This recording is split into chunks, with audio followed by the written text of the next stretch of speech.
જોલી LLB3 ની વાર્તા એક ભાવનાત્મક અને કાયદાકીય લડાઈ પર આધારિત છે, જ્યાં બે જોલીઓ સત્ય અને ન્યાય માટે એકબીજા સાથે ટકરાય છે. શ્યામકુમારના નમસ્કાર. આજના વિડીયોમાં આપનું સ્વાગત છે. તો ચાલો આજે પણ મેળવીએ નવી જાણકારી, પણ ચેનલને સબસ્ક્રાઇબ કરવાનું ભૂલતા નહીં. ફિલ્મની વાર્તા એક ગરીબ ખેડૂત અને કવિ રાજા રામ સોલંકીથી શરૂ થાય છે, જેણે એક મોટા ઉદ્યોગપતિ હરિભાઈ ખૈતાન, ગજરાજ રાવ, દ્વારા તેની પૈતૃક જમીન છીનવી લેવામાં આવતા આત્મહત્યા કરી લીધી છે.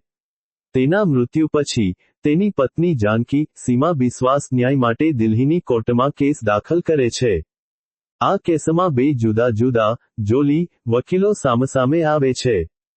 જગદીશ્વર મિશ્રા, અક્ષય કુમાર, જે ફિલ્મ, જોલી LLB2 નો હીરો છે. જગદીશ ત્યાગી, અરશદ વારસી, જે પહેલી ફિલ્મ, જોલી LLB નો હીરો છે. આ બંને વકીલો આ કેસ લડવા માટે કોર્ટમાં એકબીજાની સામે ઊભા રહે છે.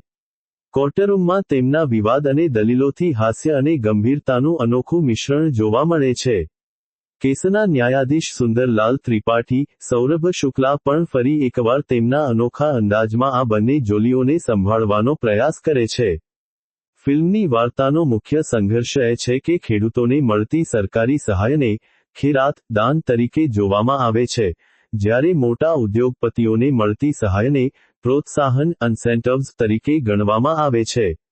અક્ષય કુમારનો જોલી આ મુદ્દા પર એક શક્તિશાળી ભાષણ આપે છે, જે ક્લાઇમેક્સનો મુખ્ય ભાગ છે. ફિલ્મમાં રામ કપૂર પણ એક શક્તિશાળી અને લંડન સ્થિત વકીલ વિક્રમ તરીકે આવે છે, જે ઉદ્યોગપતિ હરિભાઈ ખૈતાનનો બચાવ કરે છે. આ સિવાય, હુમા કુરેશી અને અમૃતા રાવ પણ તેમની પાછલી ભૂમિકાઓમાં જોવા મળે છે.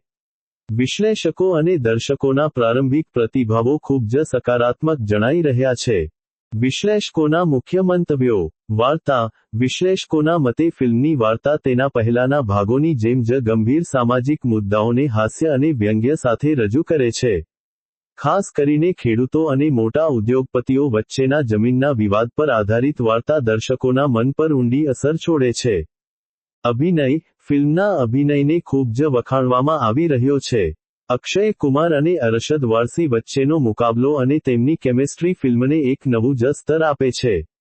વિવેચકોએ સૌરભ શુક્લાના જજ ત્રિપાઠીના પાત્રને ફરી એકવાર ફિલ્મનું મુખ્ય આકર્ષણ ગણાવ્યું છે.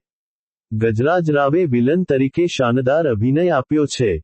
દિગ્દર્શન અને લેખન. દિગ્દર્શક સુભાષ કપૂરના લેખનને ફિલ્મની સૌથી મોટી શક્તિ માનવામાં આવે છે. કોર્ટરૂમ ડ્રામા, કોમેડી અને લાગણીશીલ દ્રશ્યોનું મિશ્રણ સંતુલિત અને પ્રભાવશાળી છે. Public reaction. સોશિયલ મીડિયા પર દર્શકોના મંતવ્યો પણ ખૂબ જ સારા છે.